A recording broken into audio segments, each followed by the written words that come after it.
Hello दोस्तों, स्वागत है आपका एक बार फिर से मैथ्स कैफे चैनल में। बहुत ही जल्दबाजी में और यूं कहिए कि बहुत ही फास्ट फॉरवर्ड मैं आपके लिए कल के मैथ्स के कुछ क्वेश्चंस एंड सॉल्यूशंस लेकर आया हूं। आई होप आपको समझ में आएंगे और आप इससे अपने क्वेश्चंस को मैच करेंगे। तो बिना देर किए जल्दी से स्टार्ट करते हैं सॉल्यूशंस। तो चलिए शुरू करते हैं पहले क्वेश्चन से। स्वच्छ भारत अभियान के तहत 20 स्वयंसेवक अपने गांव को 8 दिन में स्वच्छ कर सकते हैं। 20 लोग कर रहे हैं 8 दिन में, ठीक है। तो इन्होंने कहा है कि यदि गांव को 5 दिन में स्वच्छ करना है तो कितने स्वयंसेवकों की आवश्यकता होगी। यानी ये तो हैं आपके दिन, ये हैं व्यक्ति, ठीक है। 8 दिन में कर रहे हैं 20 लोग। यदि काम को 1 दिन में करवाना है यानी कि जल्दी करवाना है तो ज़्यादा लोगों की जरूरत होगी और हमें पता है ज़्यादा के लिए हमें मल्टीप्लाई करना होता है, यानी कि 20 × 8। अब उन्होंने पूछा है कि अगर 5 दिन में स्वच्छ करवाना है तो 20 × 8/5, क्योंकि अब 5 दिन में नहीं कम लोगों की जरूरत होगी और कम के लिए हमें भाग देना होता है। इसका आंसर आएगा 32, ठीक है। टिक कर लीजिएगा अपना आंसर और मैच कर लीजिएगा। अगला क्वेश्चन था इसमें कि पार्थ कार द्वारा झुंझुनू से जोधपुर 60 किलोमीटर प्रति घंटा की औसत चाल से 6 घंटे में पहुंचता है। यानी कि 60 किलोमीटर प्रति घंटा की रफ्तार से कितने समय में पहुंचता है? 6 घंटे में। तो इससे दूरी कितनी होगी? दूरी इक्वल टू कितनी होती है? चाल गुणा समय, यानी 6 × 60 360 किलोमीटर। अब उसने पूछा है कि वापस लौटते समय कार की औसत चाल क्या रही होगी यदि उसे मात्र 4 से 1/2 घंटे लगे हों। तब आपके पास दूरी है, आपको समय उसने दे रखा है 4 से 1/2 यानी कि 4.5 घंटे। तो अब आपसे उसकी चाल पूछी है, तो चाल के लिए हमें क्या करेंगे? दूरी बटा समय, 360/4.5। ये शुरू किया, इसको काटा 9 × 5 = 45, 9 × 4 = 36, 5 से काटा 5 × 8 = 40, यानी 80 किलोमीटर प्रति घंटा की इसकी रफ्तार रही होगी, ठीक है। चलिए अब अगला क्वेश्चन करते हैं। इसमें दिया हुआ है गांव की जनसंख्या 3 वर्ष पहले 50,000 थी, ठीक है। प्रथम वर्ष में जनसंख्या में बढ़ोतरी हुई 5%। तो मैंने आपको बताया था कि जब बढ़ोतरी होती है तो 105 कर देते हैं, यानी उसमें 100 में प्लस कर देते हैं, 105/100। दूसरे वर्ष में महामारी के कारण 10% घट गई, यानी कि अब रह गई 90/100। और तीसरे वर्ष में फिर से बढ़ोतरी हुई 4% की, यानी 104/100। इसको हम सोल्व करेंगे, ये 2 और 2 4 0 से 4 0 कम हो जाएंगे, एक खत्म हो जाएगा, 5 दूनी 10, इससे काटा 2 × 5 = 10 और 2 × 4। इन सबको जब हम मल्टीप्लाई करेंगे तो आंसर आएगा आपका 49,140 और यही आपका सही आंसर है, ठीक है। अगला क्वेश्चन था, आप मिलाते जाइएगा अपने क्वेश्चंस को कि आपने कितने सही किए हैं। अगले क्वेश्चन में इस तरह की कोई आकृति बनी हुई थी और P और Q 2 समांतर रेखाएं थी, ठीक है। और एक रेखा जो थी R उसको इस तरीके से काट रही थी, ठीक है, ये यहाँ पे कटेगा। ये कोण आपको दे रखा था 30 डिग्री, ये कोण आपको दे रखा था 95 डिग्री, ठीक है। ये है आपकी S, ये है आपकी R रेखा। आपसे पूछा गया था X की वैल्यू, ठीक है, ये वाली वैल्यू आपसे पूछी गई थी। इस चित्र को अगर हम ध्यान से देखें तो P और Q एक समांतर रेखा है जिसको एक रेखा R काट रही है, तो ये होंगे एक एकांतर कोण, यानी 95 डिग्री ये है। तो इसी तरीके से अगर इसको ऐसा देखें तो 95 डिग्री ही ये होगा, ठीक है। ये पूरी एक सरल रेखा है, सरल रेखा पर बने हुए कोणों का योग कितना होता है? 180 डिग्री। तो 30 प्लस इसकी वैल्यू हम निकालते हैं, इसकी वैल्यू जो ये होगी वही ये होगी, तो 95 प्लस इसकी वैल्यू मान लीजिए y है, इज इक्वल टू 180। यहाँ से हमने निकाला 5, 9 और 3 12 plus y is equal to 180। तो यहाँ से y इज इक्वल टू कितना आएगा?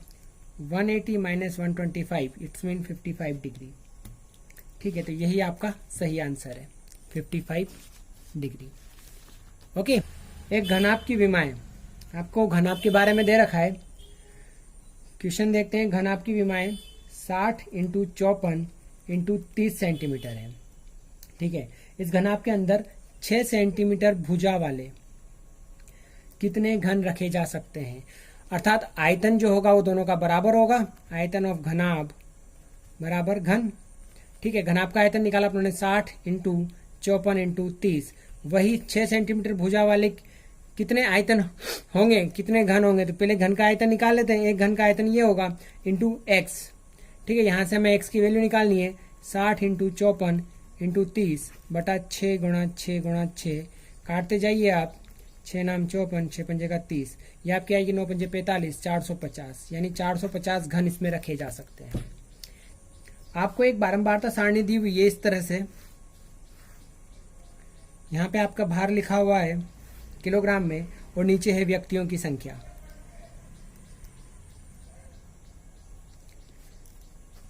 आपको वर्ग अंतराल भी दिया हुआ है 40 से 45, 45 से 50,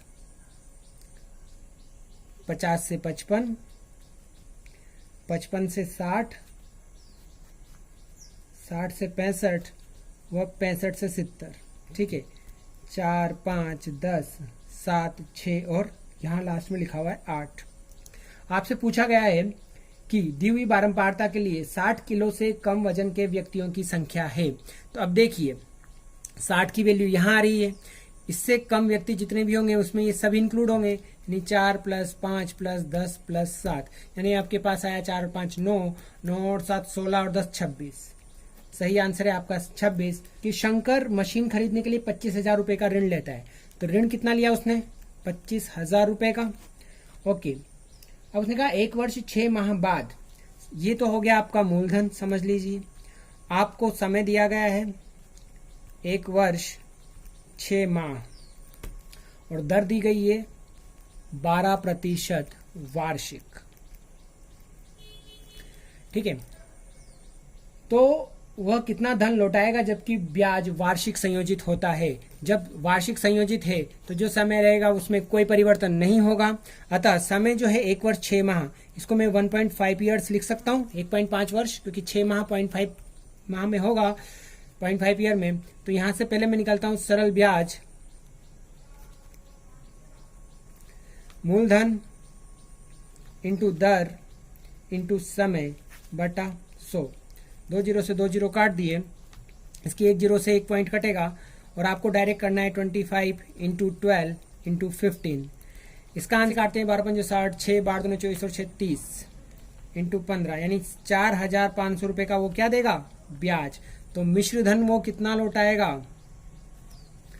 25,000 प्लस 4,500 यानी 29,500, जो कि एक भी ऑप्शन में नहीं है। ठीक है, तो यह प्रश्न भी एक तरह से संदिग्ध प्रश्न हो सकता है जिसका बाद में चेंज किया जाए।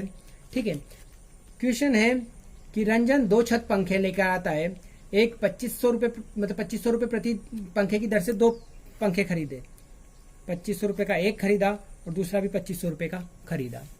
ठीक है, अब देखिए कह रहा है कि एक को तो उसने 15% प्रॉफिट पर 15% प्रॉफिट पर बेचा है, यानी 2500 इंटू 115 बटा 100, और दूसरे पंखे को उसने बेचा है हानि पर, वो भी 8% की। तो 8% की हानि से उसने 92 रुपीज में बेचा होगा। यहाँ से हमने इसका आएगा आपका 2875। इसको सोल्व करने पर आंसर आएगा आपका 2300। अर्थात उसने टोटल खरीदा, कुल क्रय मूल्य कितना था उसका? 2500 प्लस 2500, यानी 5,000 रुपये में उसने क्रय मूल्य किया। विक्रय मूल्य देखते हैं उसका कितना रहा टोटल, तो 2,875 प्लस 2300, यानी कि 5,175 उसने बेचे। इस तरीके से उसको लाभ कितना हुआ? 5,175 माइनस 5,000, यानी कि 175 उसको लाभ हुआ।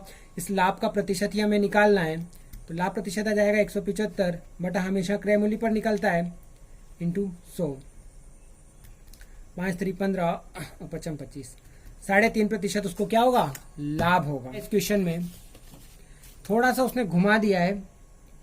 ठीक है, अब इसको चित्र के द्वारा समझेंगे तो ज्यादा अच्छे से समझ में आएगा।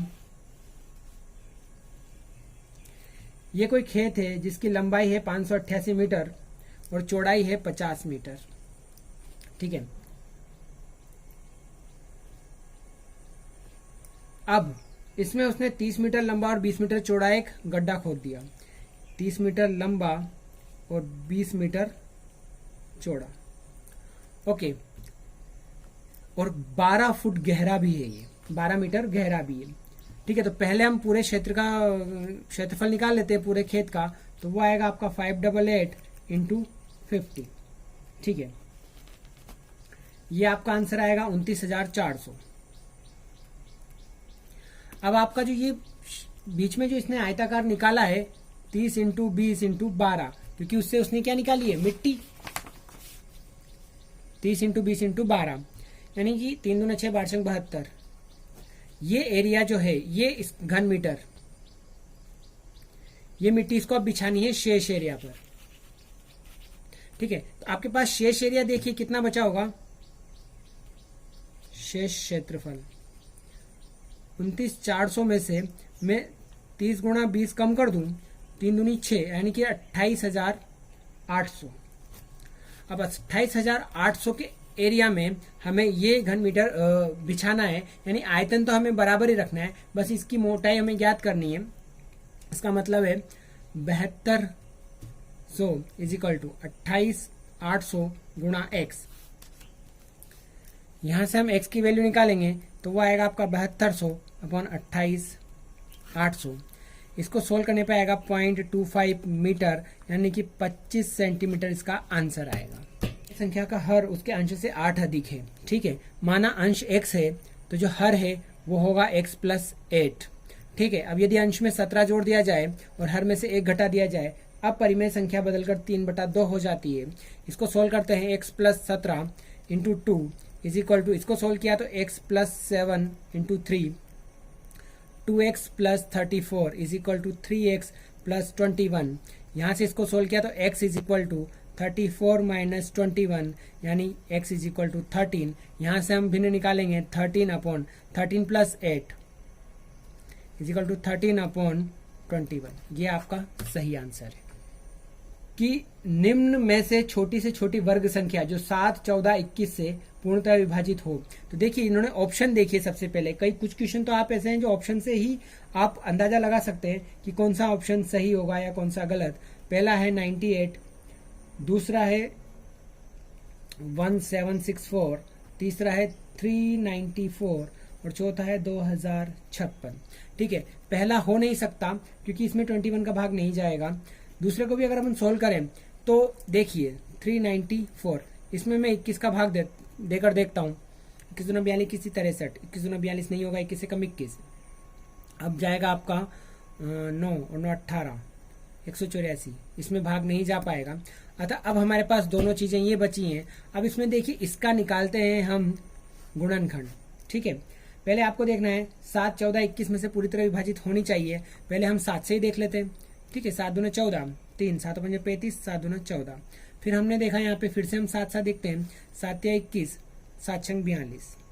उसने कहा है कि 7, 14 और 21 7 से जा रहा है। अब अगर हम 2 से देखते हैं तो ये 14 से भी हो जाएगा, तो 2 से जाएगा 18 बार।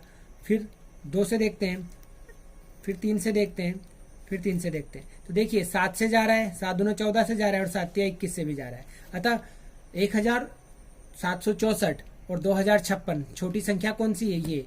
अतः इसका आंसर यही होगा।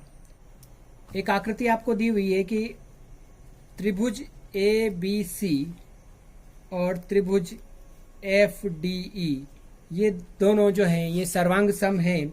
सर्वांग सम होने का मतलब है इनमें समानता है या तो रेखा की या कोण की, या रेखा कोण दोनों की। अब जब इसी क्रम में समान है तो हमें नाम भी इसी क्रम में लिखना होगा, FDE। इसने दिया हुआ है AB is equal to 5 centimetre, कोण B है 40 डिग्री और कोण A है 80 डिग्री। तो ये हम निकाल सकते हैं 180 माइनस 80 प्लस 20, 80 प्लस 40 यानी कि 60 डिग्री का ये कोण आ जाएगा। ठीक है, इसी तरीके से ये कोण 60 का हो जाएगा, ये 80 का हो जाएगा, ये 40 का हो जाएगा और ये 5 सेंटीमीटर हो जाएगा। अब आपको दिए हुए ऑप्शन में से ये चेक करना है कि कौन सी कंडीशन इसको फुलफिल कर रही है। तो पहला ऑप्शन दिया हुआ है DF is equal to 5 centimetre, सही है, लेकिन कोण F इज इक्वल टू 60, कोण F 60 नहीं होगा। दूसरी कंडीशन इसने दी हुई है DF is equal to 5 centimetre, ठीक है, लेकिन कोण E is equal to 60, DE is equal to 5 centimetre. यहाँ पे DE 5 सेंटीमीटर नहीं होगा क्योंकि जब AB 5 है तो FDE 5 होगी, इसलिए ये कंडीशन भी फुलफिल नहीं होगी। एक और कंडीशन इसने दे रखी है DE is equal to 5 centimetre, and कोण डी इज इक्वल टू 40। कोण डी तो 40 है, लेकिन डी जो है वो 5 सेंटीमीटर नहीं है। अतः इसका जो ऑप्शन बी है कि D F is equal to 5 centimetre and कोण E is equal to 60 degree, यही कंडीशन फुलफिल होगी। ठीक है, ग्राफ दिया हुआ है, यही सॉल्व कर लेते हैं इसको। ठीक है, और आपको अलग अलग कोण दे रखे हैं। ठीक है, ये कोण है, ये दिया हुआ है और ये दिया हुआ है। ठीक है, ये 54, ये 72, ये 36, ये 108। ठीक है, यहाँ पे आपको मजदूरी लिखा हुआ है, तो हमें ये कोण निकालना होगा। इन सबको प्लस करके 360 में से माइनस करेंगे तो ये आ जाएगा 90 डिग्री। ठीक है, यदि पूरे मकान को बनाने में 2 लाख रुपए खर्च हुए हों, ठीक है, तो इसने मजदूरी का पूछा है कि मजदूरी में कितने खर्च होंगे। तो देखिए 360 डिग्री की वैल्यू इसने दी हुई है 2 लाख रुपए, तो 90 डिग्री की वैल्यू क्या होगी। देखिए डायरेक्ट सोल्व कीजिए, ये 90 जो है 360 का क्या है 1/4, तो हमें इसका भी क्या कर देना है 1/4। आंसर आएगा आपका 50,000 रुपए। बहुत इजी क्वेश्चन है। 15 तो है लाल गेंदे और हरी कितनी है ये पता नहीं है, यानी x जो है वो हरी है। अब इसने कहा एक हरी गेंद निकालने की प्रायिकता वो कितनी है 1/6। 15 प्लस एक्स, यहाँ पे मुझे x गेंद निकालने की प्रायिकता क्या होगी x/15 प्लस एक्स। इसकी वैल्यू आपको दी हुई 1/6, क्रॉस मल्टीप्लाई कीजिए 6x is equal to 15 plus x. यहाँ से हमने वैल्यू निकाली 6x minus x is equal to 15, यानी 5x इज इक्वल टू 15 है, तो x की वैल्यू कितना होगी 15/5, 5 3 15, यानी जो 30 की पावर -5 इंटू 5 की पावर 12 बटा 625 इंटू 6 की पावर -5। पावर में जब माइनस लगा रहता है उसका अर्थ है वो अब डिनोमिनेटर में जाएगा, अर्थात हर में चला जाएगा। इसको मैं यहाँ सोल्व कर देता हूँ। तो देखिए जो माइनस में उसको तो नीचे रख देंगे, लेकिन जो ऊपर वाली उसको तो एज इट इज रखते हैं 5 की पावर 12। 625 को, इसकी 30 की पावर 5 को मैं नीचे लिख देता हूँ, 6 इंटू 5 लिख सकता हूँ, 5 6 30 इंटू -5। ओके, 625 को मैंने लिखा 25 का स्क्वायर और 25 को मैं लिख सकता हूँ 5 का स्क्वायर, यानी 5 की पावर 4, और 6 की पावर -5 नीचे था तो मैंने ऊपर कर दिया 6 की पावर 5। इसको मैं फिर से सोल्व करता हूँ। तो देखिए 5 की पावर 12 इंटू 6 की पावर 5 बट इसको मैंने सोल्व किया 6 की पावर -5 इंटू 5 की पावर -5 इंटू 5 की पावर 4। ओके, अब देखिए 6 की पावर, अच्छा अब माइनस नहीं आएगा, अब सॉरी प्लस ही आएगा, तो 6 की पावर 5 से 6 की पावर 5 कट जाएगा, यानी कि यहाँ बचेगा 5 की पावर 12 बटे 5 की पावर 5 और 4 को जोड़ दिया जाए 9। अब जब ये हर में आता है नीचे, ठीक है, ये आता है हर में नीचे, तो 5 की पावर 12 माइनस 9 यानी 5 की पावर 3, यानी वैल्यू आएगी 125, और यही आपका आंसर। यहाँ पर कि 6 की power 2x plus 1 divided by 216 is equal to 36। ठीक है, इसको सॉल्व करते हैं। तो 6 की पावर 2x प्लस 1 अपॉन 216 का मतलब होता है 6 की पावर 3 इज इक्वल टू, यहाँ पे 600 की वैल्यू 36 की वैल्यू होगी 6 की पावर 2। यहाँ मैंने इसको इधर कर दिया, तो देखिए 6 की power 2x plus 1 is equal to, ये इधर चला जाएगा तो 6 की पावर कितनी हो जाएगी 3 और 2 5।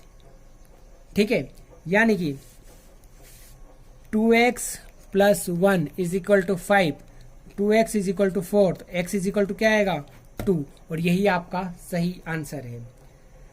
तो मैंने शॉर्ट में इनके सारे आंसर्स और उनके सॉल्यूशंस आपको बताए हैं। आई होप आपको पसंद आए होंगे। तो बने रहिए मेरे साथ मैथ्स कैफे चैनल में, लाइक एंड सब्सक्राइब करना मत भूलिएगा। Thank you.